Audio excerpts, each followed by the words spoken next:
We lost our mortgage takeover course when I was banned on YouTube, and unfortunately I'm having to refilm it, but that's okay. I'm always getting new information, which I'm always happy to share with you guys. So let's talk about it. What is mortgage takeover, or what are trust acquisition agreements? At its root, I guess I can explain it this way. If you're buying a house nowadays, you're looking at putting 20% down at a 7% interest rate.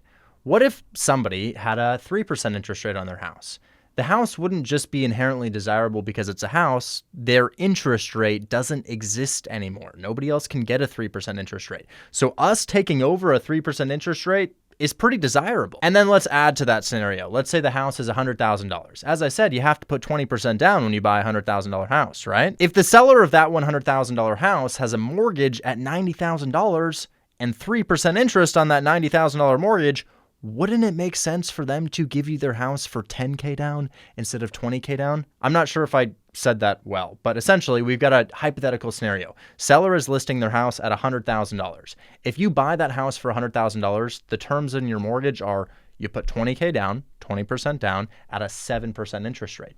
But the seller isn't even expecting to make 20K. Remember, they're asking for 100 and they owe $90,000. So realistically, they're going to make like 2 or 3K after paying their realtor. We go to an individual like that and we're like, hey, why don't we give you $5,000 to $10,000 to take over your debt because we're interested in the interest rate and the low down payment that we can get? This sort of financing doesn't exist elsewhere. And I would say the whole point of creative financing is to create financing terms that don't exist elsewhere. And on seller financing, usually we're doing that with a monthly payment, a down payment, etc. But here, there may not be a monthly payment that we make to the seller. It may just be a lump sum that we give to them to take over their debt on the property. And the seller may say yes to this because they can't afford their mortgage anymore, or perhaps they're just low equity and underwater on their mortgage. I mean, after all, guys, if a house is listed at $100,000 and they have a mortgage of $90,000, that doesn't necessarily mean they're getting offers at their asking price of $100,000. Maybe offers are coming in 15K below their asking price. At 85K, they owe 90K, and they still have to pay their realtor that 6 or 7K. I mean, this scenario could be you either go into foreclosure, lose $10,000 on the sale of your property, or you let somebody else take over your debt. So oftentimes we see sellers saying yes to this because it's simply the best option that they have. Now, with that said, I should probably explain how we structure a trust acquisition agreement, because there are hundreds of thousands of sellers who are going to lose money on the sale of their house, but it's not like we can get all of them to say yes to it. And it seems like we could, because it's like, oh, well, if you're going to lose money on the sale of your house and you have a good interest rate, we'll just give you 10K to take over your debt, and I will take down every single one of those deals. I mean, every offer I make should be accepted, right? No. And it's because the trust acquisition agreement, while it's an awesome solution, is not exactly a headache to the seller, but it's not a perfect sale. And I'll tell you why. The nature of this deal is that the mortgage stays in their name. And if the mortgage stays in their name and we stop making payments on it, it can impact their credit. And sure, we have a solution to that issue, but that's why it's not as simple as, oh my God, this is the key to the world. It's great, and we do lots of deals like this, but ultimately, you got to let the seller know, hey, man, the mortgage is staying in your name, but the alternative is you're going into foreclosure. The alternative is you stroke a 10K check just to sell your property. And we'll look at some deals and break down exactly what we're looking for and how to make this offer and how to solve objections, but I kind of want to touch more on what the trust acquisition agreement is. In essence, we have the seller place their property into a trust. We offer to purchase the controlling interest of that trust. And this is where I get nervous in telling you this stuff because it can get a little bit complicated. If you sell a property without paying off the mortgage and you give somebody else the title to that property, deed to that property, whatever it may be, you have violated your mortgage clause. Alternatively, if you put your property into a trust and you simply add an owner onto that trust, you haven't violated the mortgage clause. You simply added an owner to the property. And in this scenario, technically, the seller is still an owner. We've just removed all of their monetary financial interest in the property, any responsibility for renovations, renting it out, paying taxes, insurance, all of that. So imagine a scenario like this. You've got a property in a trust, just for asset protection. You get married. Could you add your spouse to that trust?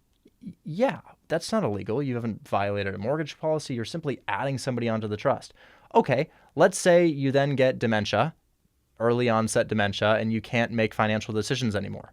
Couldn't that person you added onto the trust, like through an attorney, be written in as the person who makes all of the decisions, all of the control, all of the profit for the property, and you no longer really have anything to do with the property except for your name on it as a watermark? Yes, this happens all the time with elderly people. You have a house in a trust, you add the son or daughter onto the trust to make the decisions for the parent. That's essentially what we're looking to do, and the mortgage is still in that initial person's name. That person doesn't get added onto the mortgage, they're simply added into the trust. So I'll say it one more time. We put the seller's property into a trust. We say, I want to purchase the controlling interest of your trust. I want to control the trust, make the decisions for the trust, pay the taxes, the insurance, be responsible for the renovation, all of that sort of stuff. But ultimately, the mortgage stays in their name. Why would they say yes to something like this? Well, as I said, their scenario, if you look for the right individual, might be, I'm listed for $100K. I owe $90K. It's been 3 months. I've been sitting. And I'm like, okay, why don't you add me on to the ownership of your property? We'll take over the debt for you. So you frequently hear me calling sellers saying, hey, why don't we take over the debt on your property if you're going to lose money on the sale?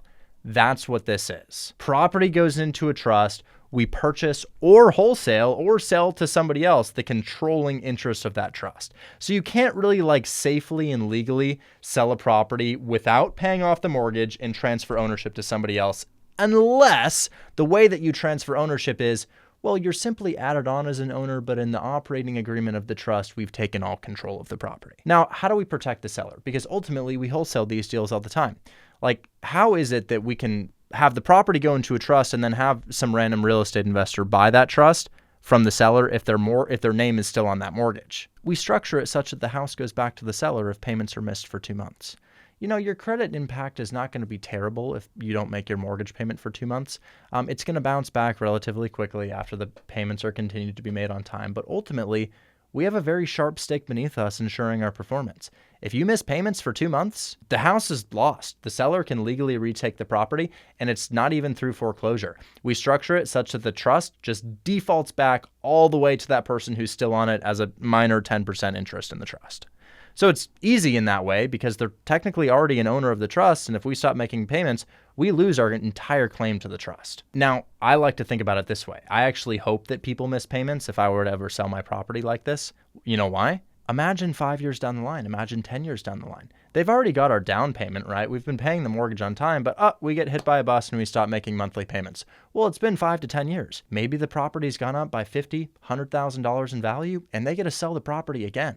They also keep our down payment. They also keep our renovations. Maybe they keep the tenant that's in the property, cash flowing for them. So I like to think, well, yeah, it's not an ideal scenario that the debt stays in your name. That's kind of unfortunate, but your other option is worse. And look, if we miss payments, okay, sure, it'll impact your credit minorly. I don't even know if that's a word. It'll have I don't think that's a word. It'll have a minor impact on your credit, but you'll get to sell the house again. It will be like a lottery winning event. Okay, scenario, house in Atlanta. We take over the debt. We miss payments. It's been 10 years. How much is a house in Atlanta worth 10 years later? Maybe close to doubled in value. From $300,000 to probably closer to $500,000 in 10 years. They get all of the equity. They get our down payment, as I said, the renovations, maybe the tenant that's in place, the equity in the property. And here's the thing. If you're normally reclaiming a property from somebody, you have to foreclose on that person, like the bank when you have a mortgage, right? Not here. They get it back without foreclosure. How? Well, the lawyer that closes the deal acts as a decision maker on the trust. And the seller can go back to the lawyer that closed the deal and say, hey, look, he has not made mortgage payments on time for 2 months. This agreement says I get the property back, and they quite literally deed the property back to them. But in this case, the controlling interest of the trust goes back to them. Now we should talk about how to find these and what makes a deal a deal. I just want to let you know that if you want to hear me negotiating these in real time over and over and over again, there's 70 hours of phone call recordings and #phone call recordings on the Discord. So there's that. So if you're like, well, what about the pitch? How do you do that? Don't worry. We're going to talk about the pitch, the identification for the properties. But one thing I should tell you is that when you're calling a realtor, you're not explaining all of this stuff off the bat. This is a conversation for a later date. Because if you overload them with information like I'm overloading you with information, this stuff feels really complicated and what are you talking about? You can bet your ass the realtor feels the same way, right? If you overload them with information like, well, why don't we put your property into a trust and then buy the controlling interest of the trust from your seller, and if anything happens, we'll give them back the price. It's like, oh my God, okay, slow down. I have a much different approach. Let's start with finding a deal. I'll tell you what my offer is, and then I'll explain my Trojan horse pitch, which makes this whole conversation really, really easy, okay? I want to note that you shouldn't like not explain the process to people. You need to explain what's going on in these sales, okay? And if you are looking for the right individual, it's not immensely hard. Now we have 2 ways to find these deals. You can go to buyboxcartel.com, and on buyboxcartel.com, we actually like show you all of the deals that you should call. It like makes it incredibly easy. I'll show you in just a second here. So you go to buyboxcartel.com, you click on Lightning Leads. Lightning Leads is an upgrade to Buybox Cartel that shows you all of the deals we think you should call. Let's say you do Detroit, Michigan. And then we should do deal type, mortgage takeover, on market. We'll do Detroit, on market, mortgage takeover. By the way, we call this trust acquisition agreement mortgage takeover because it's a lot easier for you to wrap your head around. Okay. So I'll say this. I mean, this guy is listed for $170,000 and he owes 94. Remember, the point of this is to give somebody 10% to take over their debt. Is this guy going to take $15K to take over the debt that he has on the property? I mean, unlikely. He does have a really nice interest rate on it and it does cash flow really well, but I think he's asking more than that. I mean, we can click on Zillow to see if he's still asking. Yeah, like, guys, I mean, he's been there for 36 days. He's probably going to get an offer of like 140, maybe. He's going to make more than 10%. So it's like, it doesn't make sense to this guy because obviously we're asking a seller to do something strange. They better be in a position to accept our strange offer. Now this person and this person, maybe this person does make a little bit more sense. I mean, look at this. This guy right here, fully renovated, beautiful house. He's been there for 30 days. He's asking 205 and he's paying his realtor 6%. So if he pays his realtor 6%, he walks with 192. Bro has a mortgage on his house of 173. That's at his asking price. Let's say an offer comes in at 190,000. That's not impossible, right? 190,000. If an offer comes in at 190,000, he walks away after paying his realtor with 178 and he owes 173. So chances are this thing hasn't sold yet because he's getting offers of 190,000. You see, he did a price cut. That lets you know people are offering below list price. So people are offering him maybe $190,000, but if he accepts that, how much does he make? Well, he owes 173. After paying his realtor, he walks with 178. What is that, 5K? He'd make 5K on the sale. So if you call this guy up and you're like, hey, what about 190? They're going to say, no, I'm so sorry. Our mortgage is too close to that. We can't accept that offer. It doesn't make sense. You're like, oh, well, if your mortgage is too close to that, why don't we just offer to take over your debt? I'll pay you more than you would have made at a normal price to take over your debt on the property. On a deal like this, I mean, depending on the interest rate and cash flow, you might even be able to give him up to 10% down. That would be 20K down. If you gave this guy 20K, maybe it would be a deal. We have to check it as his interest rate here. Here's the thing. It doesn't cash flow. It's negative cash flow with a high interest rate. Honestly, I wouldn't offer on this one.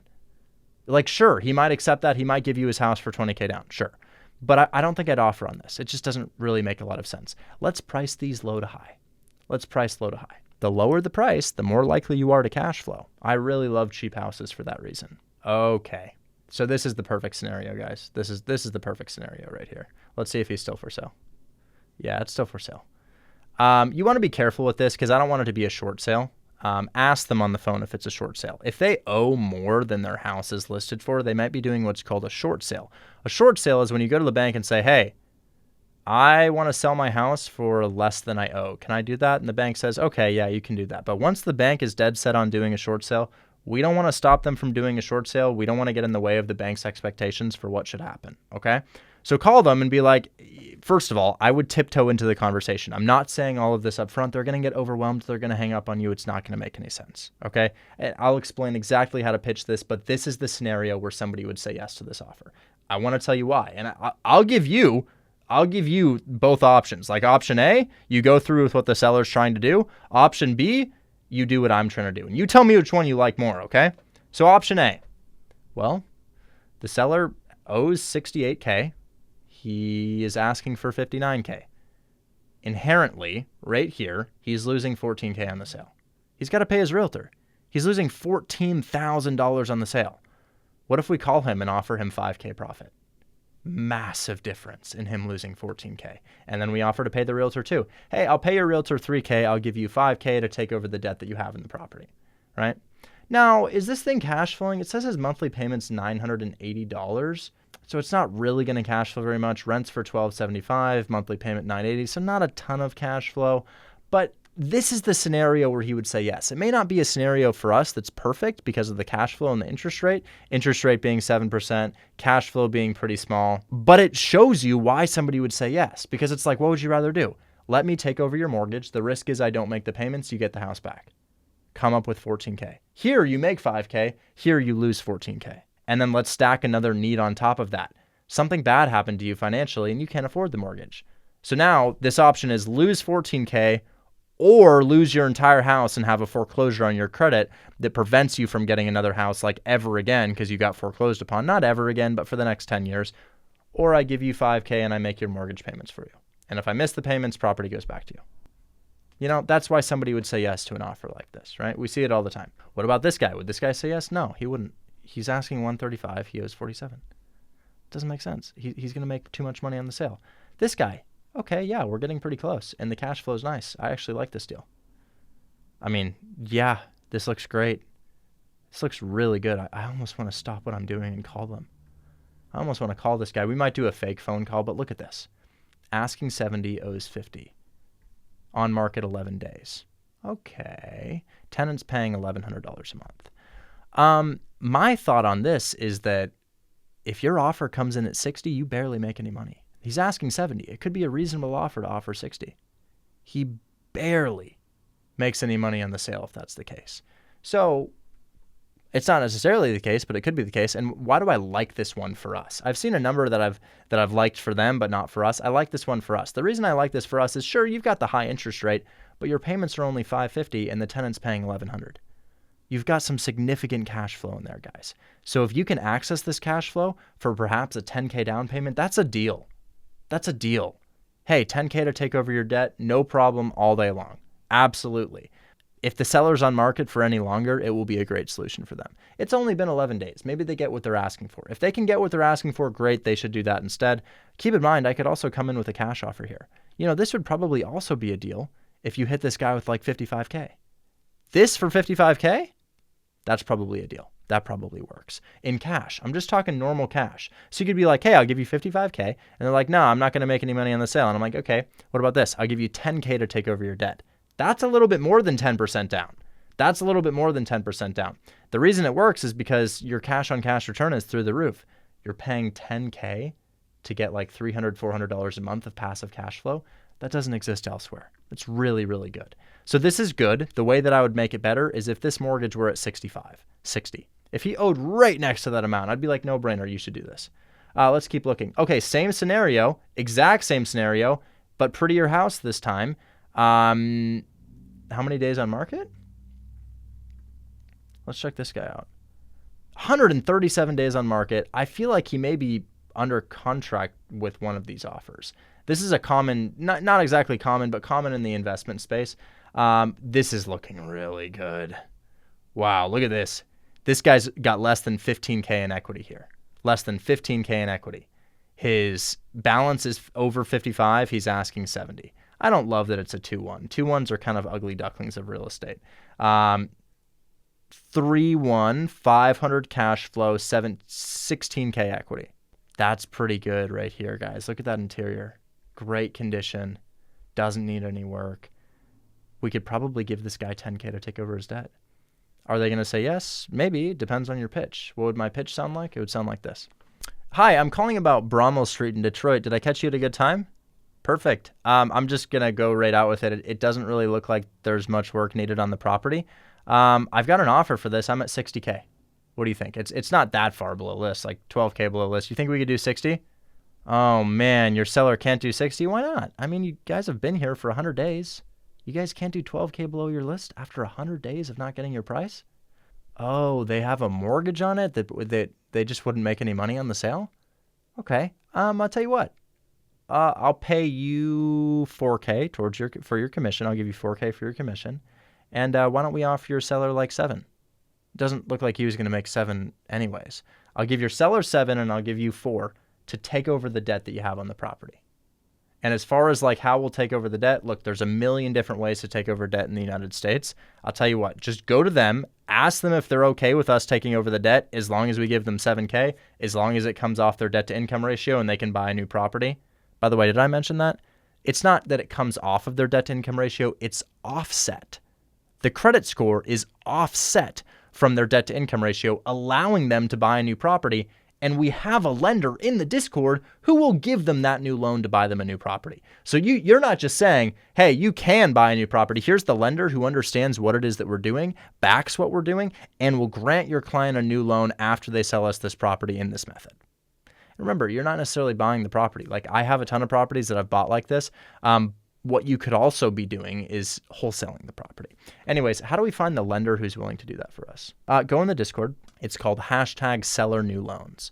So when you're in the Discord, click this, and then I would go to your homepage, and then I would do #SellerNewLoans. This tab right here, you can fill out this form in here. The lender's name is Andrew. Go ahead and fill out the form right here. Andrew will get back to you.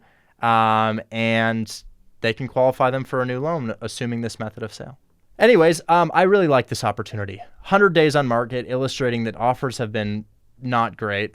Beyond that, they owe $56,000 actually. It cash flows really well, and yeah, it's got that ugly interest rate, but I don't really care. It cash flows nicely. You've got a payment of $534, might rent for $1,300. That's great. Now it starts to get really desirable. Well, would you look at this? This guy's got a bad interest rate too, but check it out. It's been there for 71 days. He has a mortgage of 67 and he's asking 73, and it's cash flowing. You see why he would say yes to this? You could offer him more than he was going to make even at his asking price, right? I know it's not a perfect method of sale. Mortgage stays in the seller's name. Sure, you can get a new loan. It's offset from your credit score. But yeah, you don't want to be thinking, is this guy making my payment in the back of his head? You know? Anyways, I love to do this on cheap properties. Why? Because if you're looking at 6% interest rates and it starts to be above the price point of like $130,000, it's not going to cash flow. Guys, you want to see what I mean by that? Let's plug this into a mortgage calculator. 6% interest rate. Let's do a 7% interest rate on 70K. It's $400, right? That works. A 70K house rents out for $1,100 or so. If your payment is $600 with taxes and insurance, that works. Okay, well, if it's 140K, at a 7% interest rate, oof. Now it's not making any money. Because I'll be honest with you, 140K property still rents out for like $1,200, right? For the most part. And if your payment is like $1,200 with taxes and insurance, because remember, this is just your mortgage payment. You also have taxes and insurance. It's not a deal. So I like cheap properties because kind of regardless of the interest rate, it's going to cash flow. So if you're looking at properties that are like more expensive, you want to make sure that the interest rate is insanely low so that we can still try to cash flow. Because honestly, what I've come to find out, guys, is that in mortgage takeover deals, cash flow is the name of the game. If your house isn't cash flowing, it's hard to find a buyer. It's not impossible, so to speak, but it's hard. So let's look at some more expensive ones, and I'll tell you where I would offer. San Antonio has so many of these, it would make your head spin. So mortgage takeover, on market, price, we'll do interest rate low to high. Interest rate low to high. Okay, so I found one in San Antonio. Check this out. So this property in San Antonio is listed for $200,000. It's not going to cash flow, guys. How do I know it's not going to cash flow? I know it's not going to cash flow simply because of the price. Like, guys, how much does this house rent out for? Probably $1,500.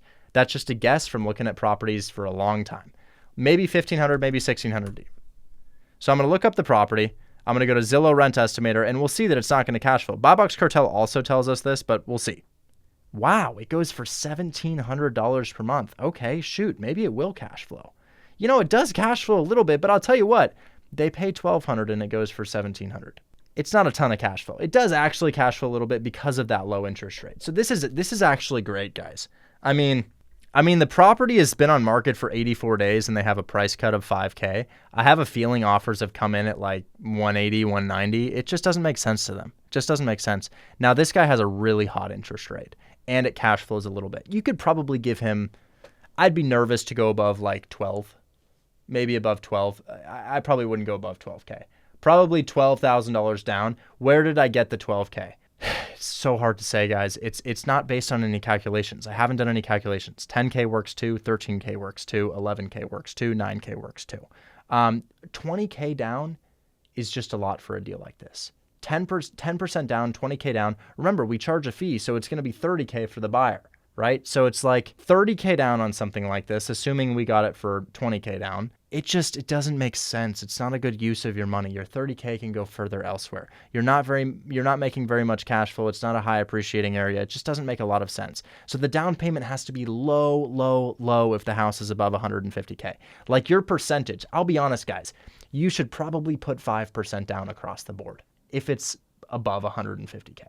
If the house is 150K, you could put full 10% down because at the end of the day, that's only 15K. But if it's above 150K, probably 5% down. So I'd probably want closer to 10 or 12K down on something like this. It's very hard for me to explain, but it's a trend that I've started to notice. The full 20% down deals, they just don't make a lot of sense. So for example, I'm selling my house in San Antonio right now because I can't find a tenant. It's worth about 300K. It's got a 2.3% interest rate. I sold it for 12K down today. So I sold this property for 12K down today. Am I happy about it? No, I'm taking a loss, but that's kind of where it needs to be, 12K down. So this is my house in San Antonio. I'm selling it to somebody else, 12K down. It's just because I know, you know what? It's over 150. There's not much cash flow in it. My payment's $1,900. The rent is $2,000. It probably has to be a low down payment to justify the deal. So let's continue to look around here, see what else we can find. Yeah, this is good too. See, it doesn't cash flow because of the price point, but it's got the good interest rate. Somebody would pick this up. Somebody would buy this property. What's the down payment? Probably 10. Probably 10. If this thing has a 6% interest rate on it, no offer. Okay, I'll tell you what. If it has a 6% interest rate, you can do $0 down. Sometimes when I'm talking about this on social media, somebody will come to me and they've got this house where they owe exactly what the house is worth, and it's just the seller, no realtor. And you can be like, look, dude, you owe what your house is worth. I just take over your debt. I just take over the debt you have on the mortgage. That's really all I can do here. But yeah, that pretty much sums it up. I think we should talk a little bit more about the pitch. There's so many phone call recordings that I have in the Discord of me doing this pitch. But you should find somebody who really wants to accept this offer. Let's see if I can find somebody who would really want to accept this really quickly. I was loving this seller in Detroit. These make so much sense. Let's say they owe, I think this guy owed 57 or something. Let's say he owes 57. What are you doing first? Hi, can we do a trust acquisition agreement by putting your property into a trust and purchasing the controlling interest of your trust? And if anything happens, we'll give you the property back. Okay, you're talking to a realtor. That's never going to work. They owe 57, right? Hey, I'm calling about your property listed for 72. Can I do 60? No. This is part of the pitch. You're not offering 60 because you want 60. You are not offering 60 because you want 60. They're not going to tell you the seller's mortgage balance, and they're not going to just willy-nilly accept one of these deals, right? More so, you're going to have to draw it out of them. Draw it out of them by giving them what they want, a normal offer. When they decline the normal offer, pivot from the normal offer to, could I just take over the debt that you have on the property? It reminds me, I just got an email. Of a seller. You know what he's asking me to do? This is pretty crazy. 1 hour ago, I got this email. Hi, Richard. I hope this finds you well. My name is Hoon. I'm reaching out based on recommendations, research into your expertise, creative financing. Subject to, through Hold My Hand also. Subject to is a slightly more dangerous version of doing the trust acquisition agreement. So this guy, I don't need to read all of this. It's like, okay, all right. Yes, all this info. It's in Clayton, North Carolina. My business partner is from Clayton, North Carolina. Pretty good area. It's worth about $450 according to Zillow. Now I have to search up the property this time. You don't search on Lightning Leads. That's why it's so cheap. You just look at the address as it shows you. It's showing me that he has a mortgage of $330,000. I feel like his interest rate's going to be kind of high. Yeah, yikes. Says he's got a 7% interest rate. I don't know if we can help this guy, guys, because look, he's got like $100K in equity in the property and a 7% interest rate. And if I'm going to do a $100K equity, if he has $100K equity, he's going to want a down payment, and I can't give him a down payment because of that 7% interest. So, particularly subject to deals. So I understand you specialize in helping homeowners in challenging situations. Remember I was talking about challenging situations? This is said challenging situation where he would want this solution, right? Because it gets worse. It gets worse than somebody pays your mortgage for you. Because that's really what we're doing. It's a partnership between the buyer and the seller where the buyer pays the seller's mortgage for them. And it's a sale. It's like, yeah, you own the property, right? but it's not a perfect cookie cutter clean sale where you're done with it. It's just more so a solution to your problem. And we do see people saying yes to it if it's pitched the right way. So this guy right here, he says, this is going to be hard to do this deal. Often even offering over asking price to make the deal work smoothly. We don't offer over asking price for the most part. That's more of a seller finance thing. I'm looking to transfer my property via subject to arrangement as soon as possible, ideally closing in with the next few weeks with the goal of being fully released from the loan liability by April 26. This is not possible. This is not possible. He wants to be off the loan by 2026. Here's what I'll say. Here, guys, I'm just going to say, hey, Hoon, I'm not sure this is something I can make an offer on. I'll say, if you have an offer, I was going to say that makes sense, but if you have a high interest rate, the only way to do a deal like this is $0 down, but I see that you have some equity here, so that offer may not make sense to you. As far as getting you off the loan via a refinance, we couldn't do that either by 2026 because you can only refinance out 75% of what a property is worth, and it looks like you may owe more than that. He wants to do the refinance in a year. I think the property might be worth like $380 now. The value's gone down. If he owes $330, I can't refinance $330 out of $380. I can only pull out 75%. So on an investor loan, I should say. And then, yeah, if you wanted, I could take it over, but I'm not sure it'll make sense to you. So guys, that's the other thing here. The other thing is, if you got a 6% interest rate house like this one, the only way to do it is $0 down. It's the only way. And if you're like, well, where do I find sellers to do that? Check this out. On Lightning Leads, you can do off-market. And let's say we do off-market Cleveland, Ohio. Off-market Cleveland, Ohio mortgage takeover. Watch what it shows us. These are all people who took their house off the market because they were going to lose money on the sale. So this particular software shows you people who were on market expecting to lose money on the sale and off market expecting to lose money on the sale. So checking out something like this, let's see. This guy has a mortgage of $140 and he was asking $145, but when you look at the property, did it get taken off the market? Yeah, it did.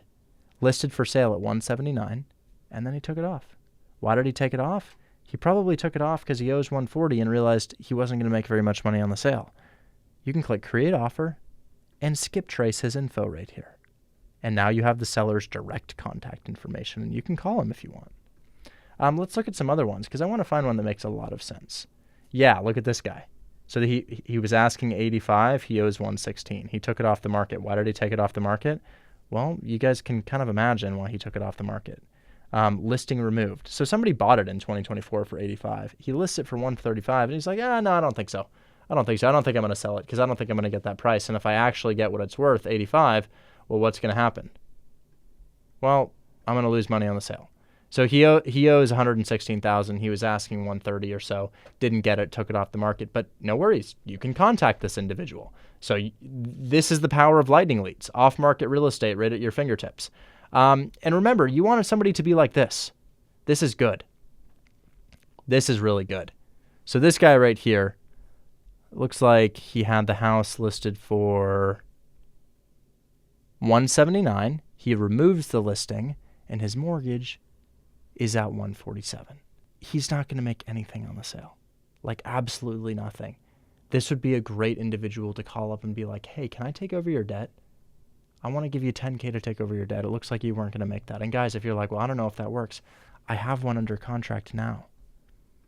This seller here, look, listing removed, right here, $91,000. He owes like $60K. Offers were coming in at $65, $70K. We said, hey, you familiar with mortgage takeovers? He's like, yeah, I'm familiar with it. I know how it works. I'm like, okay, cool. I'll give you 9K to take over your debt. He gave us the house for 9K. The payment is 685, right? And this is like right now as of January 8th. Like we got this 2 days ago. So he gave us the property for 9K down. The payment's 685. It'll rent for 1,200. You know, it's just an easy deal. So yeah, you've got the off-market you've got off-market properties on Lightning Leads where you can talk directly to the seller after they've removed their listing because they weren't going to make any money on the sale, or you can try to explain it to the realtor using the Trojan horse pitch, right? So yeah, that's pretty much mortgage takeovers. The 3 factors in mortgage takeovers are going to be location. First and foremost, if your house is in the middle of nowhere, there's nothing I can do regardless of interest rate, regardless of cash flow. So make sure it's in a populated location. We love Alabama. We love Texas. We love Georgia. We love Tennessee. We love Indiana.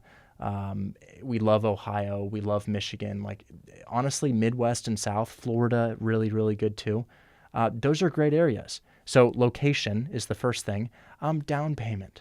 If your down payment's 20%, I'm sorry, it's not going to be a deal. It's not going to be a deal. We can put 20% down on a normal loan. I'm not putting 20% down on this situation. And then your interest rate is a nice bonus. Remember, we saw a lot of deals here today with 6% interest rates. 6% interest rates. And when was it okay to have a 6% interest rate? When that payment was like $500 and the rent is $1,200. So 6% interest rates work on properties below usually like 120, 130K. Below there, they're still going to cash flow. Remember, we looked at a property of 130K with a 6 or 7% interest rate, no cash flow, but a property of 60 or 70K with the same interest rate, cash flows, right? So you can do a 6 or 7% interest rate. Just make sure it's a cheap property. And if you are inclined to do a 6 or 7% interest rate on a more expensive property, which you will encounter, you're doing $0 down, which actually happens like all the time. $0 down on a 6 or 7% interest rate property. I have so many videos on my TikTok of me doing that. It just happens left and right. I will say you're only selling those to somebody who wants to live in the property, so it can be kind of hard to find a buyer, but probably the most useful information out of this entire course that you're going to get here is that wherever you live, you can take over the debt on somebody else's property. You want me to show you how to do that? I'll show you how to do that. I also use a tool called PropStream. So let's say I live in Portland, Oregon. Let's go to Portland, Oregon, and let's look at some luxury properties where they're not going to make any money on the sale. And I'll just show you what that looks like. So we're in Portland, Oregon right now. These are condos, not really interested in any condos. So let's do, but actually, it's so easy to get these. It's so easy to get these condos. I mean, look at the first one that popped up. Let's say you wanted to buy a condo to live in. Look at this condo. It's not very nice, is it? It's just, it's like a condo. It's fine. It's 300 square feet. It is what it is, right? Not a very nice property. This guy would give you his property. He's been here for 300 days. He is asking 109. He owes 120. He's only losing money on the sale. Offer them $10K to take over their debt. Offer them $0 to take over their debt. In this case, you could say, I'll give your seller $0 to take over their debt. I'll just take it over. There's no money here. I'll just take it over. And I'll pay your commission. I'll give the realtor 3 or 4K. You could do that. But let's look at some houses here, because the house that I'm in right now, which is like a beautiful, stunning property, I gave the guy $60K to take over the debt that he has on the property, and now I own it. And that's how I own this property. So let's look at some nicer ones. Active on the MLS, for sale. That means the property is for sale. Valuation and equity. This is the portion where their mortgage balance. You're pretty much saying, hey, you don't have any equity in the property. 20%. 20% equity in the property. You see all these properties here? This guy's listed for $570, he owes $490. $310, he owes $290. Right? $560, he owes $497. So guys, you build good rapport with the realtor. It is so feasible to take over somebody's debt on their property. Anyways, we could also put in an awesome interest rate filter. Maybe you only want an interest rate of 5% or less. 5% or less. Let's see what they have. So I want to find one where it's like you would say yes. If I were sitting at the table with the seller, they would say yes. These are houses too. Well, that's a 440K condo. Is it nice? It's not bad. It's okay. It's okay. I feel like we could live in a better property though, don't you? So let's find something nice. Let's do like expensive. Let's do like minimum like 800K. So minimum listing amount, $800,000. 800,000. And then let's find like our perfect candidate. Look at this guy. This guy in Portland, Oregon, he's not living in the property. They left the property. How do I know? Well, look, it's vacant. You've got an $800,000 house. Wow. Looks like it's already in a trust. Looks like they already own the thing in a trust. So we're just going to offer to buy the trust that the property is in. They're asking for $850. They owe $942. Yikes. They're $100K underwater, right? They would just give you the house. Hey, can I give your realtor $10K? Or you could skip trace them and be like, hey, let me just take over your debt. I'll buy the trust that you have. And if anything happens, I'll give you the trust back. Okay? I know it's not perfect, but like, dude, you're going to lose so much on the sale. And I want to live in this property. I'll own it. It will appreciate beyond that point. Let's look at one or two more opportunities here. This could be a good one too. So great property to live in here in Portland. $800,000 new construction. They owe $806,000. They're asking $880,000, but look how long it's been, guys. Look how long it's been. Such a long time. They're not getting anywhere near that, right? So I guess the point is, there's a lot of low equity properties in the United States. The cheap ones are easiest to make deals on. If you wanted a list of cheap cities with houses below 150K, and you'll get a list. You'll just get a list of cities with houses below. Look at that. Detroit, Youngstown, Cleveland, Akron, Jackson, Mississippi, Toledo, Ohio, Peoria, Illinois. By the way, you're not wholesaling in Illinois. You're not wholesaling in Washington. You're not wholesaling in New Jersey. You're not wholesaling in South Carolina. You're not wholesaling in Oregon. Those areas. Some other places that you can wholesale in, but it's hard. I would say it's generally pretty hard to do deals in like the rural states like Wyoming, North Dakota, South Dakota, Montana, Alaska. Not Hawaii, because Hawaii is really, really desirable, right? We did a $40,000 trust acquisition agreement in Hawaii on a condo beachfront. It happens. Here's what I want to say about trusts.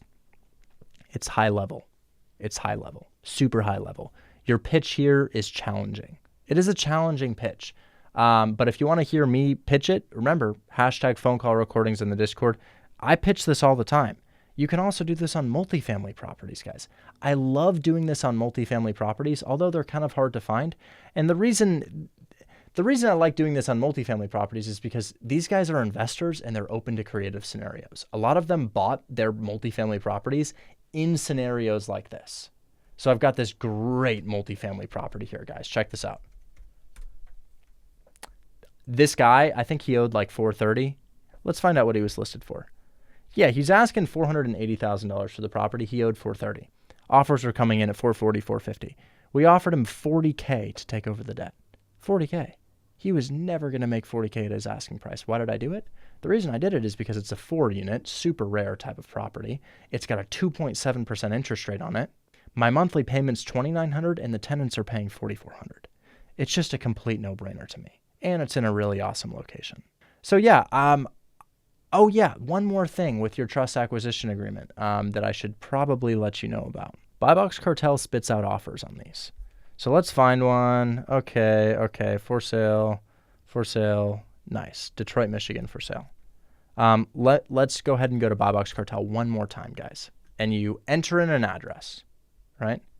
You scroll down. There's no photos on this one. That's why it looks like that. You scroll down and you click what type of offer? Creative finance. Confirm. Is there a mortgage? Yes. What do they owe? We already talked about this guy owing. Well, what was this guy? He was the one at 73. Let's just say he owes 57. $57,000. What does it rent out for? I think it rents for $1,200. What is their initial loan amount? Where do you find their initial loan? You go to PropStream, mortgage and transaction history. And you can see right here, the initial loan amount was $814, while they currently owe $744. Your interest is based off the initial loan, Put in your initial loan amount, but it doesn't even matter, guys. Remember, if they owe $57 and they've only owned it for a year, their initial loan amount was probably like $59.60, right? So, this barely has an effect. You can guess this amount if you don't have PropStream.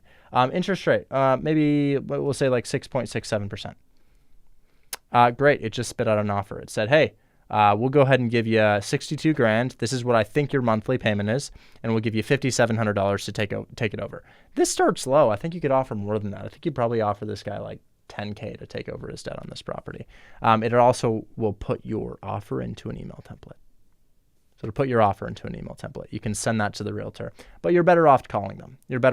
Now, if you're just watching this course for the first time, dude, this isn't the cash course, but remember, start with your cash offers, work up to seller finance, work up to mortgage takeovers, right? Seller finance doesn't have any of this interesting trust scenario. It's just, I give you a purchase price, down payment, monthly payments because your house hasn't sold.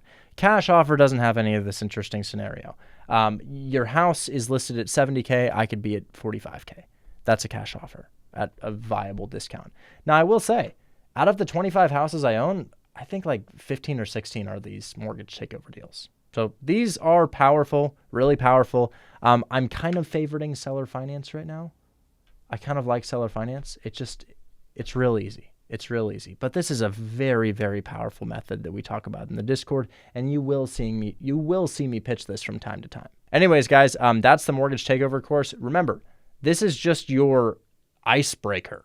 Your real education comes from my live streams. So make super sure that you show up to my live streams and that this is not the only thing that you do, because you're going to need to see me pitch these. I'm going to need to answer your questions. And honestly, repetition is how we really get this stuff stuck in your head. So I know there's a lot of moving pieces. It feels like a puzzle is scattered all over your brain, but every single live stream you go to, that puzzle gets tighter and tighter and tighter until you have a perfect picture of every offer to make for every scenario. It's not going to take that long, guys. I did my first deal in 2021. I'm not that far ahead of you. Anyways, guys, I will see you on my live streams. Those are Monday through Friday at 1:40 p.m. PST, 1:40 p.m. Pacific Standard Time. They usually go for about 3 hours. Just be there, and we'll go live and make some offers on properties like this. Remember, guys, when you're making this offer on a residential homeowner's house, it's harder for them to wrap their head around. If an investor owns this house, they're willing to get creative with you. Okay? All right. Anyways, guys, I will catch you on the next one. Thanks so much for watching this course, and have an amazing rest of your night.